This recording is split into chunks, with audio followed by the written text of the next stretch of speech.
Let's see here. So that what just happened? What just happened? Oh yeah, he exploded. We've resolved all of it. The elf got taken out. That was the monster's turn. Okay. It's hard to keep track sometimes because of how wandering monsters get that automatic attack when they show up. But now we're back to the barbarian's turn. This lava beetle, man, he's not messing around. Maybe I should just drink this potion of strength right now. Gives me 2 extra combat dice. The lava beetle hasn't taken any damage yet, and he has 2 body. I could see this being worth it. Yeah, he just does so much damage. I really do want to get rid of him. So I will drink the potion of strength, and that will get my attack up to a total of 6 attack dice on the lava beetle. Let's see what happens. All right, good thing, because I only got 2 skulls off of that. Lava beetle defends with 3. No, he does get 2. Okay. All right, nice. So he takes both points of damage. That takes him out. Does he have any loot on him? He has 25 coins. Beautiful. Maybe I'll just start. I don't want to keep rewriting that. Maybe I'll just start using these tokens from Descent. They come in different denominations, but probably the one that will be most useful to me will be the 25 coin denomination. I'll just throw that over there. I can tally it up at the end. There's different times that I like tokens in board games, and other times when they're just too fiddly. And like health in this game, I would much prefer to just do like just write and then cross out. They've got these nice, with these character sheets, you've got your max body up here, but then you've got this whole area down here where you're just constantly keeping track of your current body points. And some players will even dedicate this bottom row to keeping track of mind points once you get far enough into HeroQuest that's really going to be changing more often. But I really like that. Then you don't wear a hole through one spot on your paper, and you also don't have to deal with the fiddliness of like tokens and stuff for hit points. All right. What the crap is going on? Have we started any turns yet? No. Barbarian's turn. Has he searched for treasure in this room? I don't know. I feel like it's time to move on. So he's going to go 1, 2, 3, 4 and open up this door. Let's see. And then I'll just have him go 5. Let's roll for that before we forget. Roll for this trap. Hey, a trap does trigger. Most expensive one I can trigger, crap, is a pit trap. So that's one of the ways that I do feel like the new trap system compensates for some of the inherent difficulty that's lost when you are playing solo. Because of the way traps trigger, I have them triggering in the most disadvantageous place, which is right in a doorway that probably every hero is going to have to go through at some point. So he falls in, loses, I think it's 1 body point. I'm not going to look it up to confirm that. I think there was a trap where you can lose more than 1, but I don't remember for sure. Anyway, so the Barbarian falls in, his turn is over, down to 6. But we do want to set up the rest of this hallway. So we got a door here. And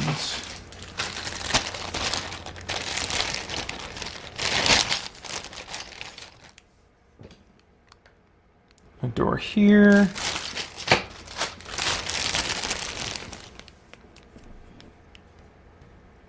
And a dead end at the end of the corridor.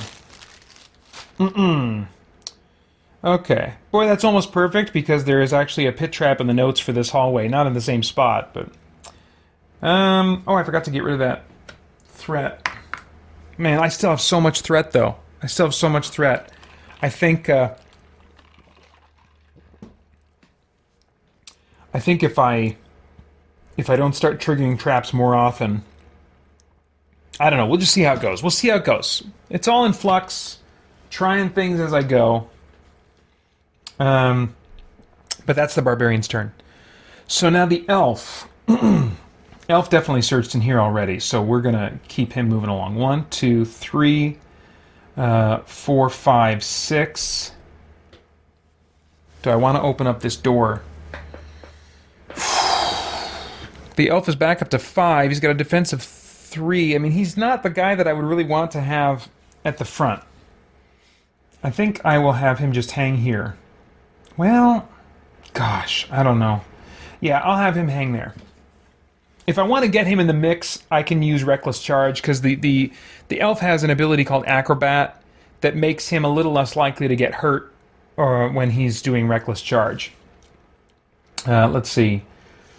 So that's the Barbarian. Oh, no, that's the Elf, sorry. Dwarf now. 1, 2, 3, 4. Let's roll. Let's see if we can get him up to that door. That'd be nice. Oh, yeah, baby. Going all the way. 1, 2, 3, 4, 5, 6. 1, 2, 3. And I will go ahead and have him open up the door, and we'll just get this party started. Yeah. Let's see here.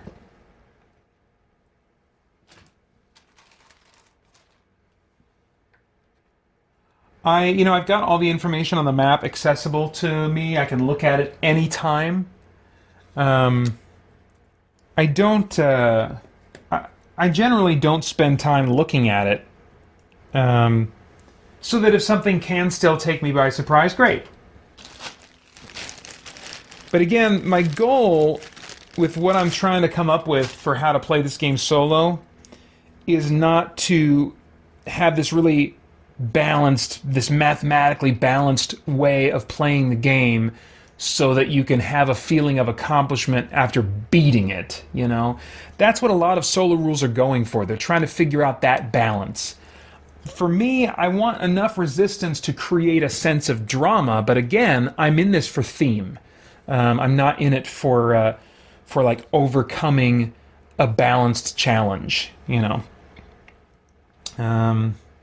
Okay, there are 2 goblins slated to be in this room, but they're not orcs, so I don't mind rolling to see if we could swap them out for something else. Where's my table? Here it is. Goblins. Oh, and I even have a specific place to roll on if there's 2 goblins. So let's see if it's something else. 2. It's a single Ferrox instead.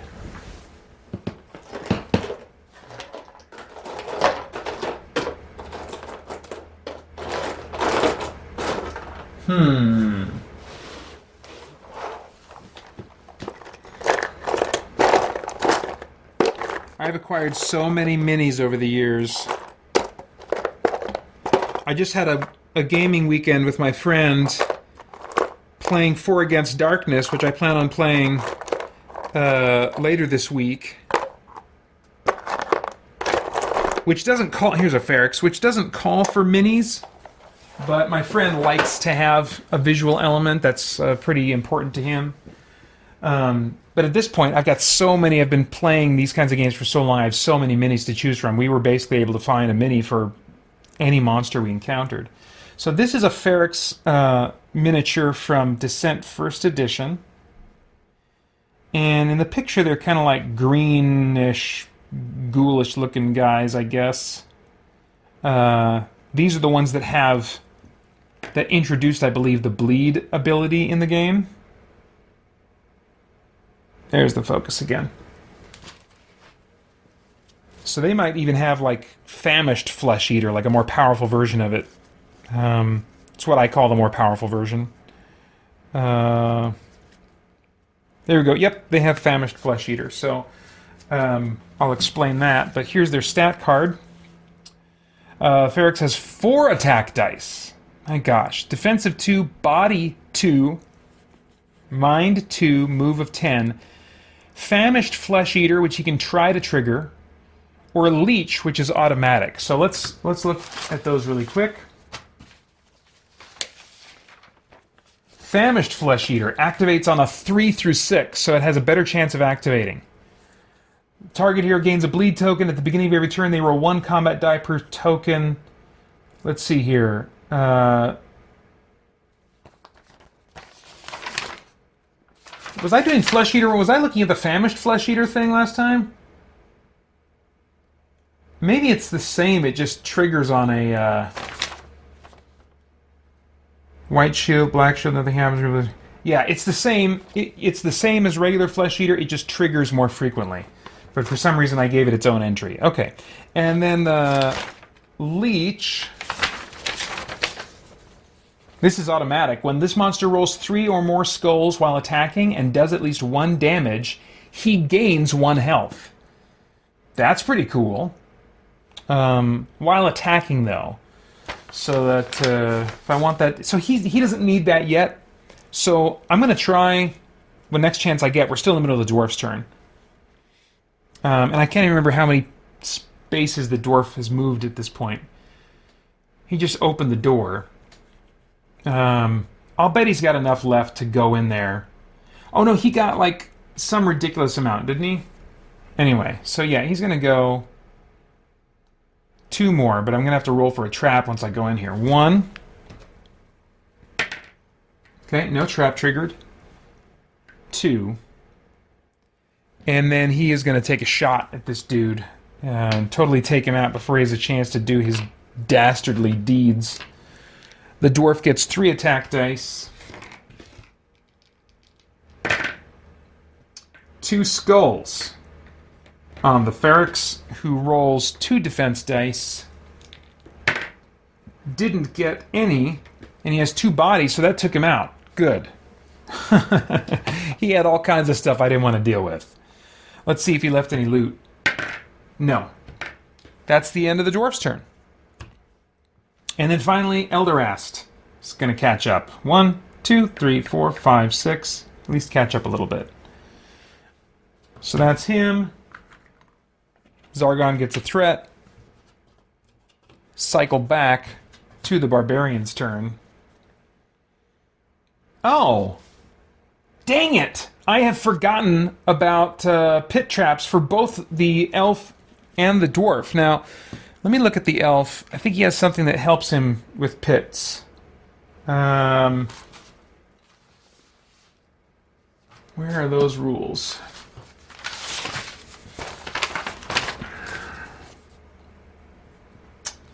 Avoids sprung traps on anything but a white shield. Okay. So normally, as you're passing over a trap, if you roll a skull, that's what makes you fall in. He falls in on white shields. So it's a 2 in 6 chance. So let's roll for that. I don't want to forget.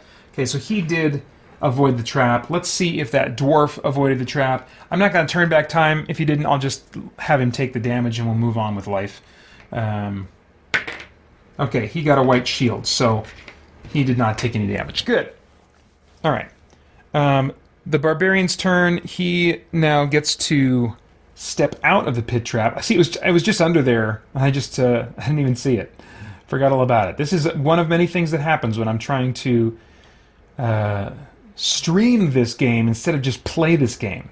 Which, if I were just playing it, would just be me sitting here.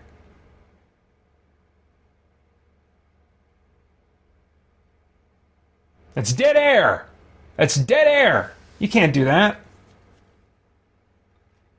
Alright, 1, 2, 3, 4, 5, 6. I'll put him here because I'm going to have him search, and I don't want him searching in a spot that everyone is going to have to walk over. Let's see what he finds. Potion of healing. Yes. Okay. Great. You know what? How many does he have right now? He's got 4 of those on hand. Next chance I get, I'm going to pass this to the wizard. I think. Elf has 2... No, I'll give it to the dwarf.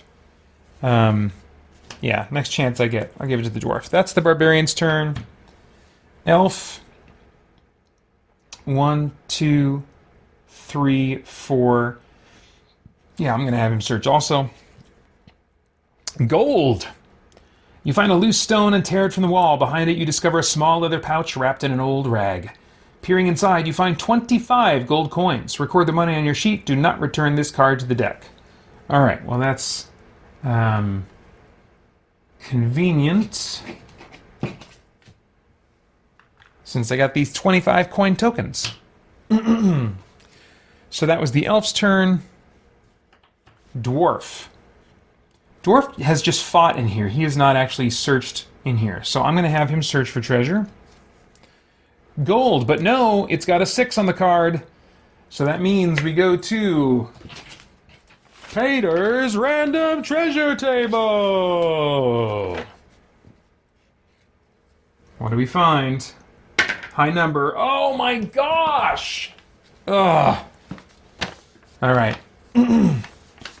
More wandering monsters. I'm just going to do Fimers this time. Let's keep it simple. So, that Fimmer there.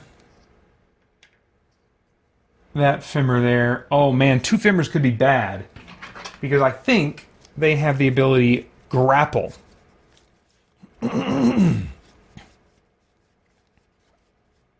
Yes, they do, dang it. These big, beefy guys.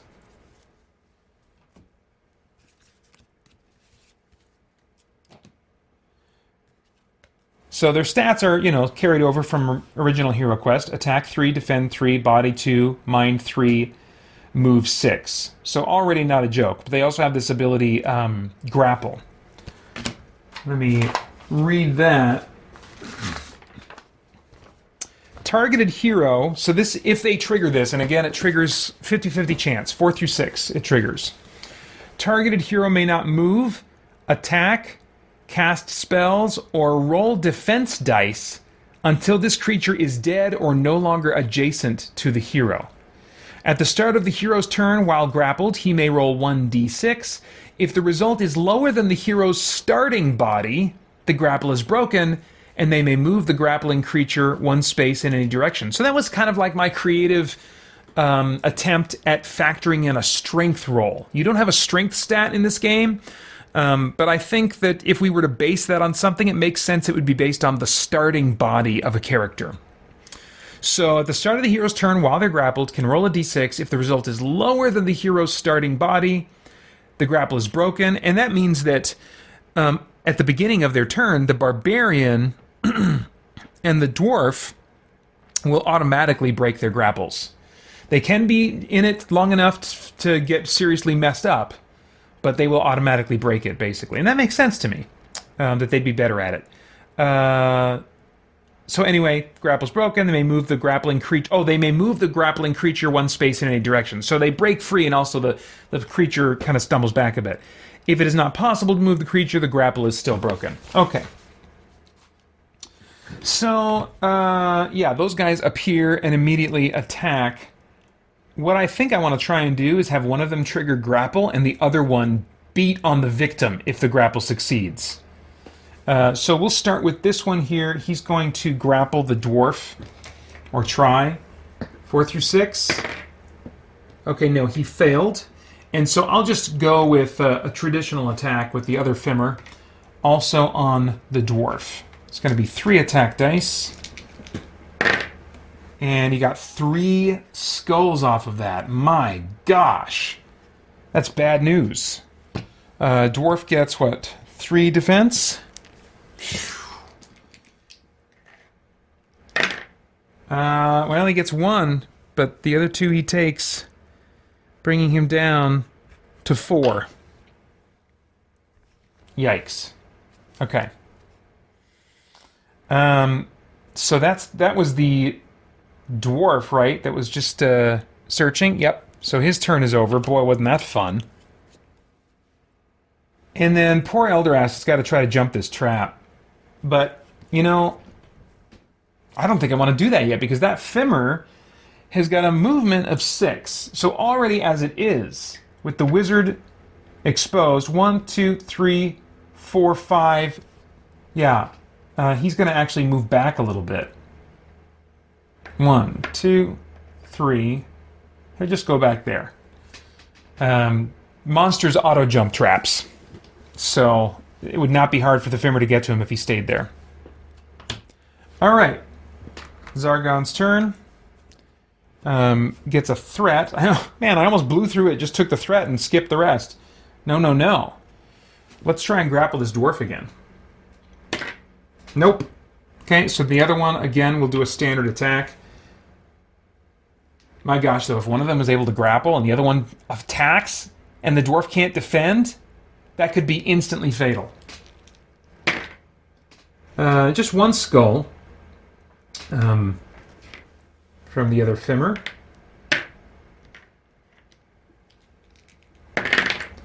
Dwarf does not roll any defense dice, so he takes another hit, brings him down to 3. Damn. Okay, so that's the end of Zargon's turn. Back to the Barbarian. Well, the Barbarian sees the dwarf in some serious trouble. So he's got to do something about it. Is it time for Berserker Rage? Berserker Rage. Once per quest, before rolling attack dice, you may place this card in your character sheet to gain gain +2 attack dice and -2 defense dice. Add 1 token to this card at the start of each of your turns. When there are 3 tokens on the card, remove it from the game. So basically puts him into a mode for a few turns where he's really good at attacking, really bad at defending. I don't think it's time for that yet. I don't think that... Well, maybe it is. Maybe it is. It's being bad at defending that's kind of risky. These guys have how many? How many body points? I don't know. I would want at least 3 guys on the board, three enemies on the board before I wanted to use Berserker Rage. So let's wait a little bit. And we'll just have him do a standard attack. He gets 4 attack dice. And, oh my gosh, gets 4 skulls. Way to go, Barbarian. That's what we want to see. And the Fimir gets 3 defense dice. So he could potentially survive this. Oh my gosh. Wow. He rolled 2 black shields. That's a really good roll. But there were 4 skulls. So 2 get through and he's dead. Does he leave behind any loot? He does. He leaves behind a healing potion. Yeah. So the Barbarian will gobble that up. And... well, he'll snatch it up, I should say. He still needs to give this 1 healing potion he found to the dwarf. Hasn't gotten around to that yet. Okay, so that was the Barbarian's turn. Now it is the Elf's turn. He's going to... oh, wait, remove the Fimir. You killed the Fimir, Pater. I can move him here. And, oops, this dwarf got knocked over or something. I don't know how that happened. It's hard to stream this game because in order to kind of get all the things on camera that I want, I have to roll dice in the play space. I never roll dice in the play space with the figures. I roll it off to the side. I have a designated rolling surface. I hate it's all congested. When I roll dice like this, things get knocked over. I got a little webcam here with a cord attached to it, and so as I'm moving it around, the cord's knocking over doors and moving tiles and stuff. It's chaos here. It's all chaos. We're figuring it out. Okay, so the elf is attacking. He gets 3 attack dice. Is it possible we could take out this Fimir in 1 hit? No. No, not remotely. So, that's it for the elf. Now it is the dwarf's turn. Let's turn him around. Just for giggles. He's going to face his attacker. 3 attack dice. Complete woof. Or whiff. Let's say miss. Crap. That sucks. Wizard. Let's see here. 1, 2, 3, 4, 5, 6. He's got to jump that trap at some point. I just don't want to do it while there's monsters on the other side. And if he falls in, then he gets less defense dice. So that, I mean, there's no way I'm going to have the wizard jump the trap right now. No way. So that's the end for him. I can reasonably say that the Fimir would not be tempted to go after the wizard because he won't be able to attack him on this turn. So it'd be like just giving up an attack. He's going to fight the guys that he's dealing with. Elf is down to 5. Dwarf is down to 3. So yeah, I think he's going to attack the dwarf. Just straight up. No reason to grapple right now. Man, that's when that grapple ability is dangerous, is when these Fimirs have other monsters around. 2 skulls. Not bad at all. Fimir gets 3 defense dice. And he doesn't defend at all. So he's out. Leave anything behind? Oops. No, he does not. Okay, so the room is clear. That was the dwarf that just... Wait. What the crap just happened? That was the Fimir's turn. He was attacking, right? Did I accidentally have the... I think I selected a target for him, and then my brain spaced out, and I started attacking. I started attacking him with the one that he was... Ugh, I can't do this. I should just give up on streaming board games. This is a terrible idea. All right, let's try that again, because I think the Fimir is going to attack. Since we can turn back time. He's attacking. I don't know what's going on. And I can't stop and rewind the video. I'm not good at this. But he's going to attack the dwarf, I said. The dwarf. Maybe I did do the attack right? I don't know. I don't know what's going on. So, 1, dwarf defends. And he doesn't defend, so I don't know. When I watch this, it's going to be really interesting to watch this back again and see what actually happened. Maybe I just gave the Fimir a free attack, a free second attack against the dwarf. Anyway, so that was the Fimir. That's the end of Zargon's turn. Now we're flipping to get everybody's turn going. Part of it was, out of the corner of my eye, I saw the chat move, and I saw, oh, someone left a comment there. I'm going to have to get to that in a second. That's all it took. That's all. That's how bad at multitasking I am. That's all it took to give me just one too many things in my head upon all the other things I'm in the background running. I gotta upgrade my processor. It is just not up to the task. I can run one meager program at a time. All right, so I did reset my guys. Let's take a look at what I missed here. So ironic. Craig says, I for one think you're doing a great job multitasking, Pater, especially considering you're not a woman. Yeah, I did hear long ago that there's something legit different about the way that women's brains are wired so that they are better equipped for multitasking. Well, thank you, Craig. I appreciate that encouragement.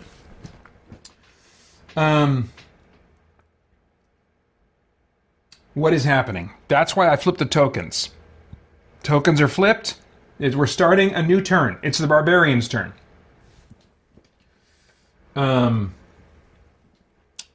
What's up? He can't really do... He doesn't have a longsword. I would love for him to have a longsword, or better yet, a crossbow. Man, the way we played this game, there was no... Other people might have house ruled this, like you have to use a turn or something to switch from one weapon to another. Or maybe you're only allowed to have one weapon. No, it says weapons on your character sheet, so you can have more than one. But like we could switch between weapons like on the fly. Longsword one turn, or battle axe the next turn, crossbow the next turn. These guys are really good at swapping out those weapons. Yeah, the Barbarian as it is can't really do anything to help fight this Fimir.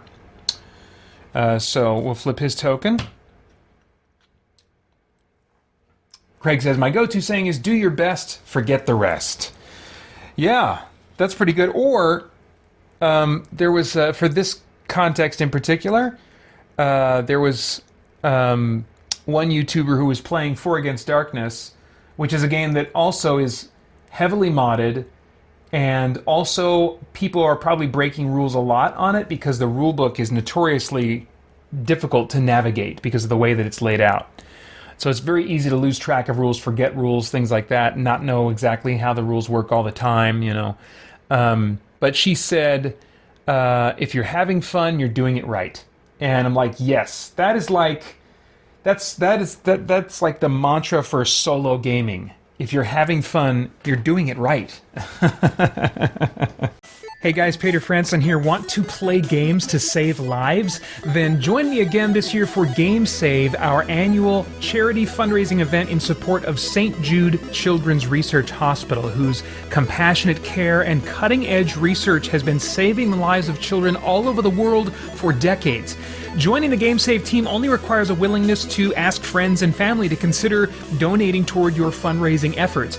Team members also usually do something fun and game-related to draw attention to their fundraising, like a special game night at your church or home, or like me, you could do a crazy 24-hour video game marathon. Now, I'm theming my fundraising around video games, but you can use tabletop games of any kind. What you do to raise funds is really entirely up to you, but by joining the Game Save team, you can get support and encouragement from myself, from other team members, and have more attention drawn to your fundraising efforts. You can get more info about the origins and heart behind Game Save itself at gamesave.christiangeekcentral.com. To join the team, just follow the invite link below, make an account at tiltify.com, then from your dashboard, create a new individual campaign using St. Jude Play Live 2022 as your cause, and check Support an Existing Campaign. Type CGC in the campaign search field and select CGC Game Save 22. To help your donors, I recommend including CGC Game Save 22 in the name of your individual campaign as well. After that, it's a short, simple process to finish up, and you'll be an official member of the Game Save 22 team. After that, as team leader, beginning in October, I provide team members with weekly tips and resources to make your fundraising as fun, easy, and effective as possible. October will be our main push for fundraising, capping things off with my annual 24-hour video gaming live stream on November 5th. Although you are welcome to continue fundraising until the end of November 30th, when our official final total will be tallied. If you have any questions before or after signing up, you can reach me anytime at paeter@spiritblade.com. I'm happy to help, and I hope you'll consider being a part of this with me. I can't wait to get started. Thanks for listening.